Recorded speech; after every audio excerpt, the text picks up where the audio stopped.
యూఎస్లో middle class వాళ్ళు ఎట్లా ట్రాప్ అవుతున్నారంటే ఇక్కడ అక్కడ బీటెక్ కంప్లీట్ కాగానే అమెరికాలో ఏదో ఉంది అక్కడికి వెళ్తే ఫాస్ట్గా సంపాదించవచ్చు, ఫాస్ట్గా డెవలప్ అవ్వచ్చు అని పేరెంట్స్ అట్లీస్ట్ ఒక్కడైనా అక్కడికి వెళ్తే ఫ్యామిలీలో వాళ్ళ current family and future generation లైఫ్కి డెవలప్మెంట్కి అన్నిటికీ యూజ్ అవుతుంది. అట్లనే ఈ ఒక్కడెళ్ళి అక్కడ సంపాదిస్తే వాళ్ళ ఫ్యామిలీ మొత్తానికి సపోర్ట్ చేయొచ్చు అని వాళ్ళకున్న ఆ కొంచెం ఆస్తులో లేకపోతే ఏదో ఒకటి అమ్మేసి వాళ్ళ పేరెంట్స్ వాళ్ళ గోల్డ్ ఏదో ఒకటి అమ్మేసి వాళ్ళని కష్టపడి యూఎస్కి పంపిస్తున్నారు.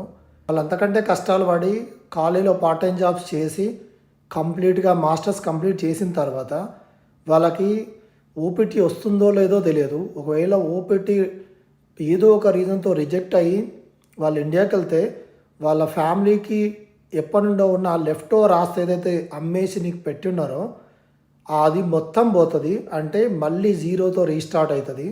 సో ఒకవేళ ఎంఎస్ అయిపోయిన తర్వాత జాబ్ రావాలన్నా చాలా కష్టము. ఓపీటీ 1 ఇయరే ఉంటుంది. ఫస్ట్ 1 ఇయర్ ఓపీటీలో 3 మంత్స్లో జాబ్ రాకపోతే అదొక ప్రెషరు. అక్కడ వచ్చినా మళ్ళీ ఎక్స్టెన్షన్ వస్తుందో లేదో తెలియదు. అండ్ అక్కడ నుండి మళ్ళీ H1B గ్యారంటీ లేదు ఇప్పుడున్న కాంపిటీషన్ ఆఫ్ 4 lakhsలో. సో వీటన్నిటి మధ్యలో mental pressure, fees, part time జాబులు, ఇండియా నుండి స్ట్రెస్, వాడు ఏదో కష్టపడి ఎంఎస్ అయిపోయి ఒక జాబ్ కొట్టగానే ఇండియా నుండి ప్రెషర్ స్టార్ట్ అవుతుంది. మనం లోన్ తీసుకున్నదో లేకపోతే మనం భూమి అమ్మేసినాం కదా ఆ భూమి రిటర్న్ కొనుక్కోవాలనో నెల ప్రతి నెల అడుగుతూ ఉంటారు ఫ్యామిలీ నుండి.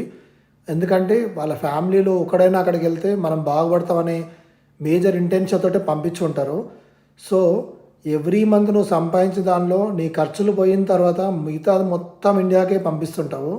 ఆ తర్వాత సో ప్రతి నెల అదే సిచ్యువేషన్ జరిగిపోతుంది. నువ్వు ఒకవేళ 23 years నుండి ఎంఎస్ కంప్లీట్ చేసిన అక్కడ నుండి 28 years వరకు 5 years పెళ్ళి చేసుకోకముందు నువ్వు సంపాదించిందంతా ప్రతి నెల ఇండియాకి పంపించిన అక్కడ ఇంకా సరిపోవు. నీకు పెళ్ళైన తర్వాత కూడా అదే పరిస్థితి క్రియేట్ అవుతుంది. నువ్వు మళ్ళీ సంపాదించి పంపిస్తూనే ఉండాలి.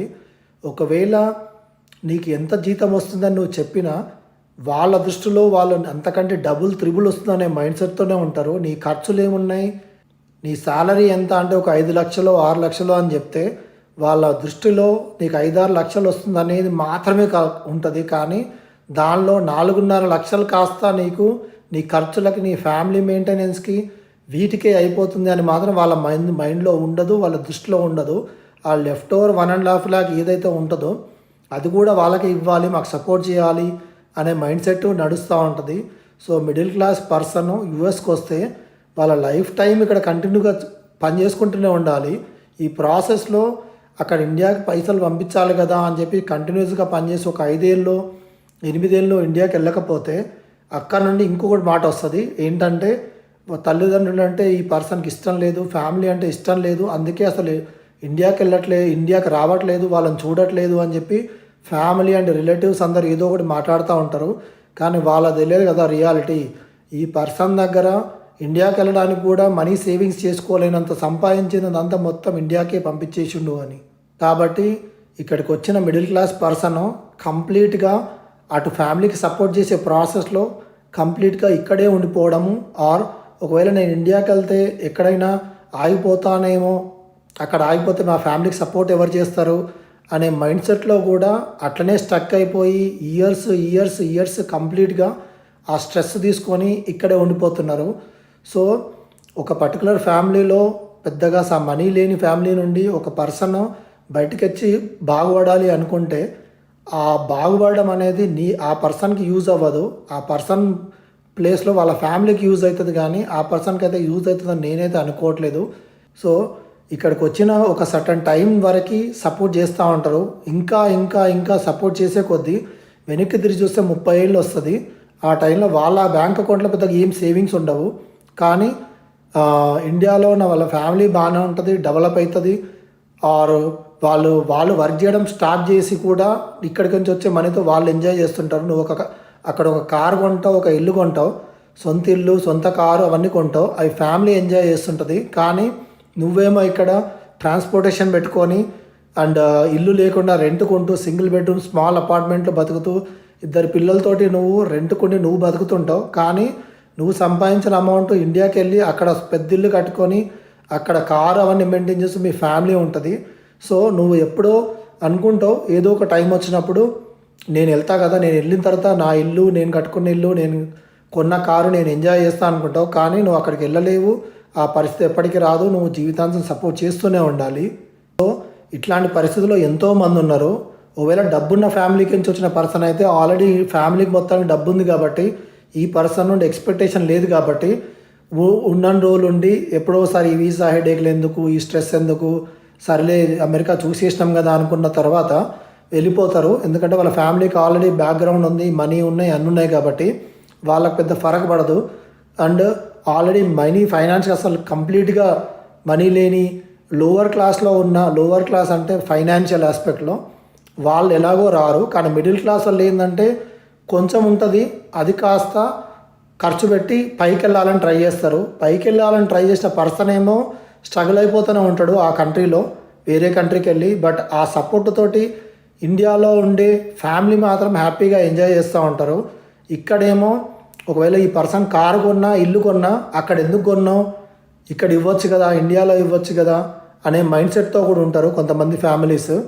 ఓవరాల్గా ఏం జరుగుతుందంటే ఒక మిడిల్ క్లాస్ పర్సన్ బయట కంట్రీకి వస్తే అతను బాగుపడాలి అని అనుకోవడంలో తప్పలేదు. కానీ అది అతను బాగుపడే పరిస్థితి వస్తుందా అంటే అది చెప్పలేము. అండ్ తను సంపాదించిందంతా తన దగ్గరే పెట్టుకొని ఫ్యామిలీకి సపోర్ట్ చేయకపోతే సో తనకే అన్యాయంగా అనిపిస్తుంది. ఎందుకంటే నన్ను ఇంత కష్టపడి వాళ్ళకి పైసలు లేకపోయినా, ఫైనాన్షియల్ ఆస్పెక్ట్ లేకపోయినా స్టిల్ వాళ్ళు నన్ను మనీ పెట్టి ఇంత దూరం పంపించినప్పుడు నేను మినిమం రెస్పాన్సిబిలిటీ తీసుకోకుండా, మినిమం సపోర్ట్ చేయకుండా ఉండలేను అనే గిల్ట్ ఫీలింగ్ వస్తుంది. కాబట్టి ఆ పర్సన్ అబ్రాడ్కి వెళ్ళి స్టిల్ సంపాదించి పంపిస్తూనే ఉంటాడు. కానీ కొంతమంది ఏంటంటే ఇస్తున్నాడు కదా అని చెప్పేసి దాన్ని అడ్వాంటేజ్గా తీసుకొని ఎంత కుదిరితే అంత తీసేసుకొని మనం ఎంజాయ్ చేద్దామనే మైండ్ సెట్లో కూడా ఉండేటోళ్ళు ఉంటారు.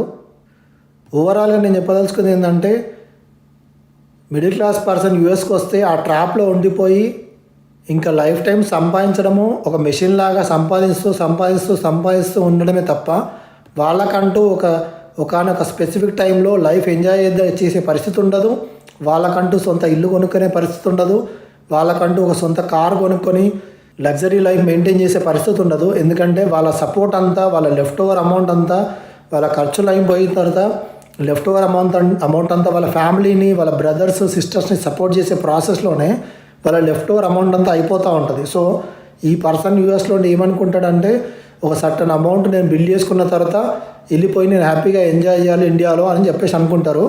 కానీ ఆ సర్టన్ అమౌంట్ అనేది 5 ఏళ్ళు అవుతుంది, 5 ఏళ్ళు అవుతుంది, 15 ఏళ్ళు అవుతుంది. ఆ అమౌంట్ మాత్రం ఎప్పటికీ బిల్డ్ అవ్వదు. ఎందుకంటే ఈ పర్సన్ ఫ్యామిలీ సపోర్ట్లోనే ఉండిపోతాడు. కాబట్టి ఈ పర్సన్కి అనేది సేవింగ్స్ అనేవి ఇండివిజువల్గా ఏముండదు. అంటే ఒక పర్టికులర్ మిడిల్ క్లాస్ ఫ్యామిలీలో నుండి ఒక పర్సన్ కష్టపడి చదువుకొని బయటకు వస్తే ఆ పర్సన్కి ఏముండదు లైఫ్, బట్ వాళ్ళ ఫ్యామిలీకి మాత్రం లైఫ్ ఉంటుంది.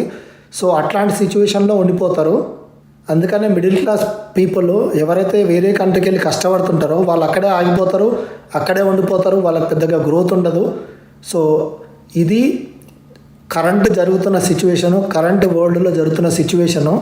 సో మీ పర్స్పెక్టివ్లో మీకు కూడా ఇట్లాంటి పరిస్థితులు ఉన్నాయా? ఒకవేళ ఉంటే ఎట్లాంటి పరిస్థితి ఉంది, ఎట్లాంటి ఫ్యామిలీ ఉంది, మీకు సపోర్ట్ చేసే ఫ్యామిలీ ఉందా, సపోర్ట్ చేయని ఫ్యామిలీ ఉందా, మీరు నెల నెల ఫ్యామిలీకి ఎంత సపోర్ట్ చేస్తున్నారు, ఎంత మనీ పంపిస్తున్నారు, అసలు మీకు ఏం సేవింగ్స్ మిగులుతున్నాయి అనేది ఒకవేళ ఆలోచించుకోండి. అండ్ మీరు మీ స్టోరీ కూడా ఇట్లాంటి స్టోరీ ఉందా, ఆర్ మీకు ఏమైనా డిఫరెంట్ స్టోరీ ఉందా అంటే కమెంట్లో పెట్టండి.